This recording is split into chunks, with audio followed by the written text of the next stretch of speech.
I never expected a single laugh, a single glance, to change the way I'd remember the rest of my life. But that night, when she leaned close and whispered, "You'll remember this moment forever," I knew she was right. It began in the kind of place where nothing remarkable ever seems to happen. A late afternoon in early spring, when the sun hung low in the sky and painted everything with that golden haze that makes you feel as if the world has slowed its breathing. I was tucked away in a quiet corner of a cafe, nursing a cup of coffee that had already gone lukewarm, pretending to read, but mostly just watching the way people drifted in and out. That's when I noticed her. She didn't enter with the kind of drama that turns every head in the room. No, hers was a quieter sort of presence, a calm confidence, as if she had long ago stopped trying to be noticed and instead carried a world within her that others naturally leaned toward. She walked in, set her bag gently on a chair, and smoothed a strand of hair from her face with the kind of ease that said she'd done it 1,000 times before. I remember the first thing I thought wasn't she's beautiful, though she was undeniably, but she looks like she belongs everywhere and nowhere all at once. There was a serenity about her, but also a flicker of something more, something restless just beneath the surface.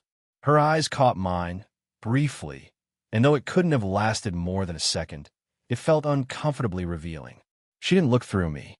She looked at me, as if she were measuring something unspoken, as if she were already several steps ahead of whatever I might say. I dropped my gaze, suddenly aware of the book in my hands, the cooling coffee, even the sound of my own breath. When she laughed a few minutes later, softly, at something the barista said, I found myself memorizing the sound before I even realized it. It wasn't loud, but it carried warmth, the kind of laugh that seems to fold itself around you, inviting you to lean closer. She brushed her hair back again, and I noticed the way her fingers lingered just a fraction too long at her temple, as though steadying herself. I tried not to stare, but everything she did seemed magnified.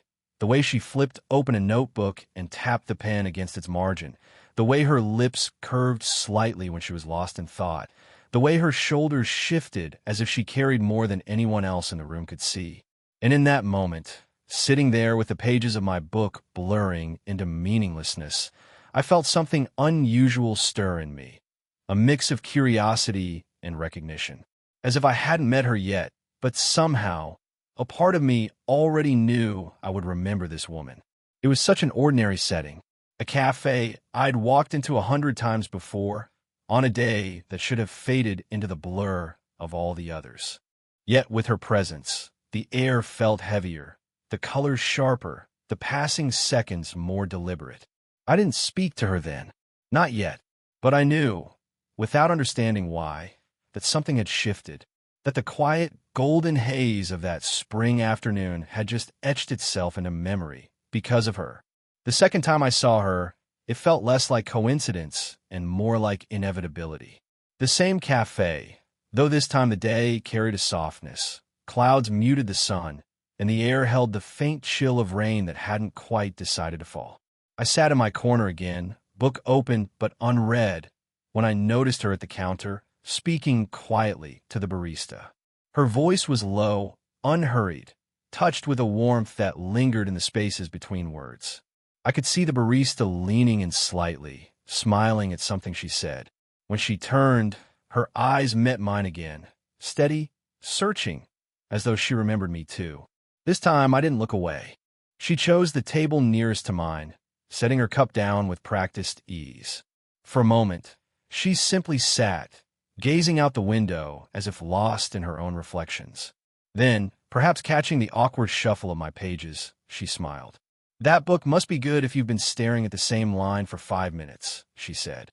The words caught me off guard, but her tone was light, teasing without cruelty. I glanced at the page and laughed quietly. "You caught me. I suppose I'm more of a professional page-turner than an actual reader."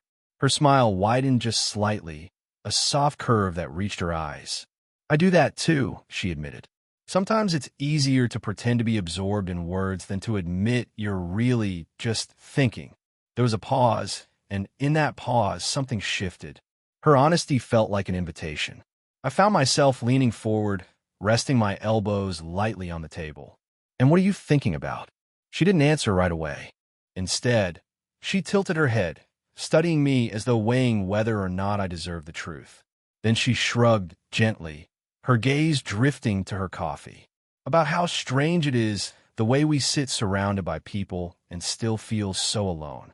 Her words struck something in me, something unspoken I hadn't realized I'd been carrying. I nodded, though my throat felt dry. "I know what you mean." She looked back up, and for a moment, neither of us spoke. The silence wasn't uncomfortable. It was thick with awareness, the kind that makes you notice the brush of air between you, the rhythm of another's breath. I remember the way her hand rested lightly against the edge of her cup, fingers tracing absent circles in the condensation. The small, unconscious gesture felt strangely intimate, like watching someone's heartbeat without them realizing it. The conversation carried on after that, gentle observations about books, about the weather, about how the cafe always smelled faintly of cinnamon no matter what you ordered. But beneath it all was something heavier, a current pulling us closer without either of us naming it.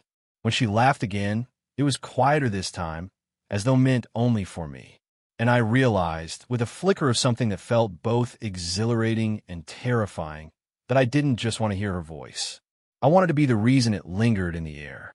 The third time I saw her, it was no longer coincidence, it felt like rhythm. Life had a way of weaving our paths together, and I was beginning to notice. The cafe was alive with the low murmur of voices, the hiss of the espresso machine, the faint tapping of rain against the window. She was there again, seated near the glass, tracing raindrops with her eyes, as if each one carried its own story. I hesitated at first, debating whether to sit across the room, as I always had, or to step closer into her orbit. Something in me pushed forward, and before I could overthink, I found myself asking if I could join her. She looked up, surprised, then gave a small nod, quiet, unguarded. The seat across from her felt different than my usual corner. The space between us was small, yet it carried a weight that felt immense. She rested her chin lightly in her hand, listening as I made some clumsy remark about the weather. Her smile came slowly, like sunlight breaking through clouds. "You talk about the rain," she said, as if it were a person you knew well. Her observation startled me, but she was right. I laughed softly, embarrassed. Maybe that's because I've been waiting for someone to listen to me ramble about it. Her eyes lingered on mine, too long to be casual, too short to feel safe. I noticed how her breath caught before she glanced away, how her fingers tapped against her cup like they were keeping time with a secret rhythm. As we talked, the world outside seemed to fade. Her voice wrapped around me in low tones, steady and thoughtful. She spoke about books she loved, about music she listened to late at night when she couldn't sleep. She admitted she often came here to write notes she never sent, letters to no one, or perhaps to herself. At one point, she leaned closer to show me something scribbled in her notebook. Her perfume, subtle, floral, with a hint of spice, drifted across the narrow space between us. Her sleeve brushed mine, and the contact was so small, so fleeting, yet it sent a warmth rushing up my arm. I wondered if she felt it too. The nearness grew heavier as minutes slipped by. She laughed once more, this time without restraint, and I found myself laughing with her, not at her words, but at the way her joy seemed to disarm me. When her laughter softened, she caught me staring. For a heartbeat, neither of us moved. Her eyes held something unspoken, hesitation, maybe, or recognition. I wanted to reach across the table, just to let my hand rest near hers. I didn't. Instead, I memorized the way her fingers curled around her pen, the way her lips parted as if she might say something she didn't dare. The rain outside quickened, streaking the glass in silver threads. Inside, the closeness between us deepened, not through declarations, but through the spaces we left untouched. And I realized then, it wasn't what we said that mattered. It was what we almost said. It was evening the next time we crossed paths. Not inside the cafe this time, but outside on a quiet street where the lamps spilled their amber light onto the damp pavement. The rain had finally stopped, leaving the world washed clean, the air carrying that faint scent of earth and stone that only lingers after a storm. She was walking slowly, her umbrella folded in her hand, as if she were in no hurry to arrive anywhere. I almost didn't call out to her. Part of me feared breaking whatever delicate thread had been weaving between us. But she turned before I spoke, as though she had already felt me nearby. Her smile was small, tired but warm, and she waited for me to fall in a step beside her. We walked without destination, the sound of our shoes brushing against the wet pavement filling the pauses between us. It wasn't silence born of discomfort. It was silence that seemed to invite honesty, the kind that makes you aware of every shift, every breath, every brush of air in the space between two people. At one point, she asked softly, "What do you want most in your life?" The question came without warning, dropped into the night like a stone into water, rippling through me in ways I couldn't immediately answer. I slowed my steps, glancing at her. She wasn't looking at me. Her gaze was fixed ahead on the glowing arc of a street lamp. There was something in her voice, gentleness, yes, but also a trace of vulnerability, as though the question mattered more to her than she would admit. I opened my mouth, but no words came. Instead, I noticed how close we had drifted. Our arms brushed, lightly, every few steps, and each time it happened, it felt intentional, though neither of us moved to correct it. Finally, I said quietly, "I don't know. Or maybe I do, and I'm just afraid to say it." That made her look at me. Her eyes held steady, patient, waiting. I could see the reflection of the streetlights in them, but also something softer, something I wanted to name but didn't dare. My voice caught. I thought about telling her everything. How her laughter had settled into my chest like a melody. How her presence had begun to feel like the answer to questions I hadn't even known I was asking. Instead, I let the words dissolve. She stopped walking then, just for a moment, her gaze still locked on mine. The silence thickened until it felt like the night itself was holding its breath. My hand twitched at my side, aching to reach for hers. I didn't, but I swear she noticed. Her lips parted as if to speak, then closed again. Instead, she simply smiled, a small, knowing curve of her mouth that carried more than words ever could. We resumed walking, slower this time, our shoulders brushing in rhythm. The world around us faded into shadow, but between us, something unspoken had been confessed. Not in words, but in silence. And somehow, that felt truer than any declaration could have been. The following days felt heavier, as if the question she had asked, asterisk, "What do you want most in your life?" asterisk, still echoed in every quiet space I entered. I replayed our walk beneath the lamps again and again, wondering if she had meant it casually or if there was something deeper she hoped to hear. The truth was, I hadn't answered because I was afraid. Afraid of what it would mean to say aloud the one thing I knew I wanted most. Her. When we met again, the cafe was almost empty, the late evening hour leaving only a few scattered patrons. She was seated in her familiar spot, notebook open, pen resting in her hand, but unmoving. There was a stillness about her I hadn't seen before, a distance that made me hesitate at the doorway. I sat across from her, and for a moment, neither of us spoke. Finally, she sighed, her eyes still fixed on the page. "I shouldn't be here so often," she said quietly. "People will start to wonder what I'm doing, or who I'm doing it with." The words cut deeper than I expected. They weren't cruel, but they carried a weight of self-consciousness I hadn't imagined in her before. "Does it matter what people think?" I asked, my voice rougher than I intended. She looked up then, and her gaze softened, but there was sadness behind it. "It always matters whether we want it to or not. You're younger. People will say things. They'll think things. I've lived long enough to know how loud silence can be when the world is judging you." Her honesty disarmed me. I wanted to tell her I didn't care, that none of it mattered as long as she was near. But my throat tightened with hesitation. I worried that if I confessed too much, too soon, I would shatter the fragile trust between us. She must have seen the conflict on my face because she reached across the table, her fingers brushing against mine, not fully holding, not fully retreating.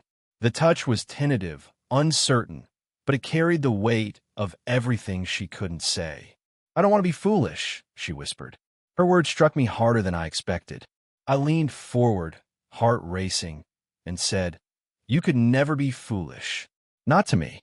Her eyes glistened as though she wanted to believe me, but her hand slipped back to her notebook, retreating to safer ground. The air between us thickened, heavy with unsaid things. For the rest of that evening, our conversation drifted in and out of safe topics: books, music, the rain still clinging to the streets outside. But beneath every word, the unspoken lingered. Her fear of being seen as reckless. My fear of pushing too far, too fast. As I walked home that night, the city lights blurring in the drizzle, I realized that the rift between us wasn't made of anger or misunderstanding. It was made of longing, held back by walls we weren't sure how to cross. And yet, in the ache of that distance, I knew one thing with certainty: the walls couldn't hold forever. When the turning point came, it wasn't planned. Moments like that rarely are. We had drifted from the cafe to the park nearby, where the evening was settling in with a hush, the trees swaying gently under the weight of the breeze. The lamps had just flickered on, scattering pale circles of light along the gravel paths. She walked beside me, her arms folded loosely, her gaze fixed somewhere distant. I could sense she was still holding on to the weight of our last conversation. The fear, the hesitation, the quiet tug-of-war between desire and caution. I wanted to ease it, to say something that would reassure her. Instead, I stayed silent, afraid my words would falter. We found an empty bench beneath a chestnut tree. She sat first, smoothing her skirt, and I followed, leaving the smallest sliver of space between us. The silence pressed close again, but it was different this time, less heavy, more expectant, like the pause before song begins. I dared to look at her. The lamplight caught her profile, softening the lines of her face, illuminating the way her lashes lowered, as if she were deep in thought. I felt my hand twitch, restless against my knee. Almost without realizing it, I let it drift closer to hers, resting on the bench's worn wood. Her fingers shifted, brushing against mine, tentative, delicate, but enough to send a pulse through me that no words could match. She didn't pull away. Instead, her touch lingered, and for the first time, I felt her walls begin to crumble, not with grand gestures, but with the simple weight of her hand resting near mine. "I've been foolish," she said suddenly, her voice so low I almost missed it. I turned to her, startled. "What?" She gave a small laugh then, soft, breathy, as though she couldn't believe her own confession. She turned her head, finally meeting my gaze. Because I told myself I wouldn't let this happen. I told myself I knew better. I swallowed, unsure if she meant the moment, or us, or something larger. My chest ached with the need to tell her what she meant to me, to close the gap once and for all. But before I could speak, she leaned closer, her hand sliding gently over mine, warm and certain. Her eyes softened, carrying both fear and tenderness. Then, with the faintest smile, she whispered, "You'll remember this moment forever." Time seemed to stop. The world around us, the rustle of leaves, the distant hum of traffic, the glow of the lamps, blurred into nothing. All I felt was her touch, the steady warmth of her hand, the closeness of her breath mingling with mine. She wasn't wrong. Even then, before the night had ended, before the story had fully unfolded, I knew she had spoken the truth. That this instant, fragile and fleeting, had already carved itself into my memory. And no matter what came after, I would never forget it. The night after she spoke those words lingered in me like a melody I couldn't let fade. I replayed it again and again. The way her laughter softened into stillness, the warmth of her hand over mine, the certainty in her voice when she promised I would remember. And she was right. Even in the hours that followed, I felt as though that moment had etched itself into the fabric of who I was. We met again a few days later, not in the cafe this time, but in a small park tucked between old brick buildings. The trees stood quiet, their branches stirred by the gentlest wind, and the air carried the faint sweetness of late blossoms. She was waiting on a bench, her posture relaxed yet thoughtful, as if she had been rehearsing what to say long before I arrived. When I sat beside her, there was no need for small talk. She turned toward me almost immediately, her knee brushing lightly against mine. "I've been thinking," she said softly, "about all the reasons I shouldn't let this happen." Her eyes dropped to her hands, folded neatly in her lap. "But I've also been thinking about the one reason I can't seem to walk away." I felt my breath catch. My instinct was to reach for her, but instead, I let the silence stretch, giving her space to continue. She looked up then, her gaze steady but vulnerable. "You make me feel alive again. And maybe that's foolish. Maybe it's complicated. But it's real." Her words carried more weight than any declaration of love could. They were honest, stripped of pretense, and they left me with nothing to do but respond in kind. I shifted closer, closing the small distance between us. My hand found hers, gently this time, with no hesitation. Her fingers curled around mine, as though they had been waiting for this exact moment. We sat like that for a long while, neither of us rushing the stillness. Her head tilted until it rested lightly against my shoulder, and I could feel the steady rhythm of her breathing, the quiet strength of her presence. The park was alive with small sounds, the rustle of leaves, the laughter of children in the distance, the faint hum of a city winding down for the evening. But around us, there was only calm. At one point, she whispered, almost to herself, "I was right, wasn't I?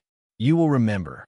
I smiled, pressing my cheek against her hair, letting the truth settle in me without needing to be spoken. "Forever," I whispered back. And that was enough. We didn't need grand promises or declarations shouted into the night. We needed only the closeness, the certainty that whatever we had found together, fragile, unexpected, quietly powerful, was worth holding on to. As we sat on that worn wooden bench, her hand in mine, the rest of the world could have vanished, and I wouldn't have noticed. Because she was right. I would remember this moment, not just for a night, not just for a season, but for as long as memory itself would hold.